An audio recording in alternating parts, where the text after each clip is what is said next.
السلام علیکم ورحمۃ اللہ وبرکاتہ۔ بسم اللہ الرحمن الرحیم۔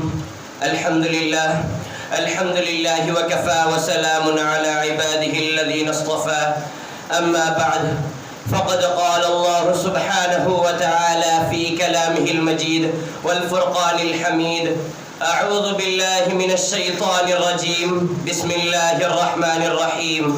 سبحان الذي أسرى بعبده ليلا من المسجد الحرام إلى المسجد الأقصى، صدق الله العظیم۔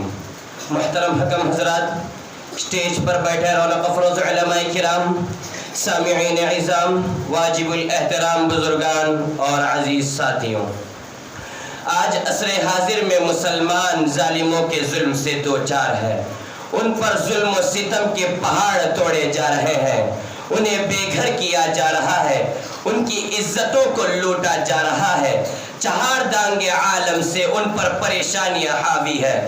اور آج کے دور میں سب سے بڑا مسئلہ جو کھڑا ہے وہ مسجد اقصیٰ کا مسئلہ ہے۔ عزیزان گرامی، مسجد اقصیٰ بارگاہ ربانی اور مسلمانوں کا نور چشم، مذہبی میراث اور قبلہ اول ہے۔ یہی وہ مسجد اقصیٰ ہے جہاں سے حضور صلی اللہ علیہ وسلم معراج کے سفر پر تشریف لے گئے، اور جس کی تعمیر اولاً حضرت یعقوب علیہ السلام نے کی اور اس کی تکمیل حضرت سلیمان علیہ السلام نے اپنے دور حکومت 931 سے 970 قبل مسیح کے درمیان کی، اور پھر بخت نصر نے اس پر حملہ کر کے اس کو تباہ کر دیا۔ تو پھر سن 14 ہجری میں حضرت عمر کے ہاتھوں فتح ہوا اور مسجد اقصیٰ مسلمانوں کے قبضے میں آئی، یہاں تک کہ ہم عیش و عشرت میں پڑ گئے تو اللہ نے ہم سے چھین لیا۔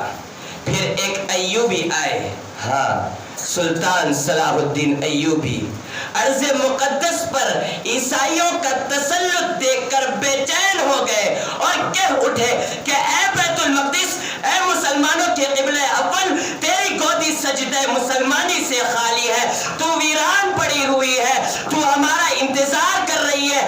صلاح الدین ایوبی تیری بازیابی کے لیے اپنی جان کی بازی لگا دے گا۔ اور پھر سن 1187 میں 16 جنگیں لڑ کر بیت المقدس کو فتح کیا۔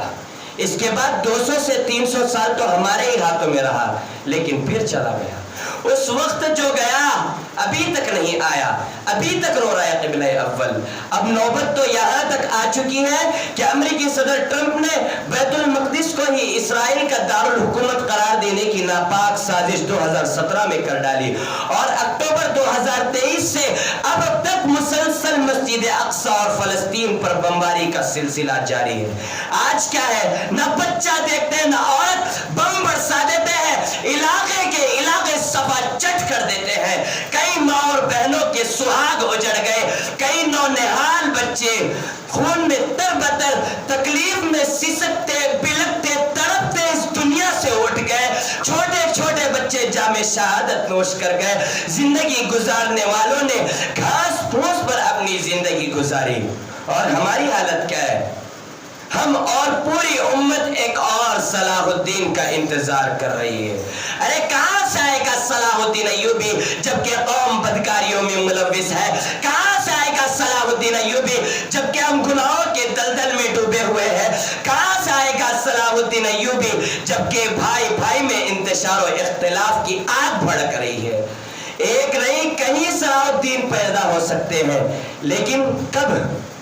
جب ہم رجوع اللہ کریں گے، جب ہم اپنے معاشرے میں انقلاب برپا کریں گے۔ مسجد اقصیٰ روتی ہے، کیوں یہ تباہی ہوتی ہے؟ امت مسلمہ سوتی ہے، اس وجہ سے ہوتی ہے۔ آج ادھر امت مسلمہ سو رہی ہے اور ادھر مسجد اقصیٰ پکار کر کہہ رہی ہے کہ اے مسلمانوں، تمہاری غیرت ایمانی کو کیا ہو گیا؟ کیا تم صرف سجدوں پر ہی بخش دیے جاؤ گے؟ آج مسجد اقصیٰ للکار کر کہہ رہی ہے، کیا معصوم و مجبور فلسطینیوں کے مارے جانے پر تمہاری بے عزتی اور غفلت پر تم سے باس پرسی نہیں ہوگی؟ سوچئے، غور کیجئے، یہ زمانہ کیوں آیا؟ ترقی کے نام پر اندھی تقلید کرو گے تو یہی ہوگا۔ ہمارے معاشرے میں یہ نوجوان انقلاب برپا کر سکتے ہیں۔ آپ کو معلوم ہے خالد بن ولید رضی اللہ تعالیٰ اور صلاح الدین ایوبی نوجوانی کی عمر میں میدان میں نکل پڑے تھے، اسی لیے تو اقبال بنا پڑا تھا. عقابی روح جب بیدار ہوتی ہے جوانوں میں, نظر آتی ہے ان کو اپنی منزل آسمانوں میں. نوجوان امت کا سرمایہ ہے کہ اگر نوجوان بگڑ گئے تو امت بگڑ جائے گی, نوجوان سدھر گئے تو امت سدھر جائے گی. اس لیے اپنے اندر صلاح الدین کا عزم و استقلال پیدا کرو اور اپنے اندر کی سوئی ہوئی غیرت ایمانی کو جگاؤ. بڑا قوم اٹھا نظر تیرے لیے ہے بحر پر, جہان نو کے پاس با میرے وطن کے نوجوان. بلندیوں کی سمت بڑھ کے آندھیوں کے رخ بدل میرے وطن کے نوجوان, میرے وطن کے نوجوان. آخر میں اللہ سے دعا کہوں گے اللہ تعالیٰ ہمیں صحیح سمجھ کی توفیق عطا فرمائے اور ان مظلوم فلسطینیوں کی حمایت فرمائے.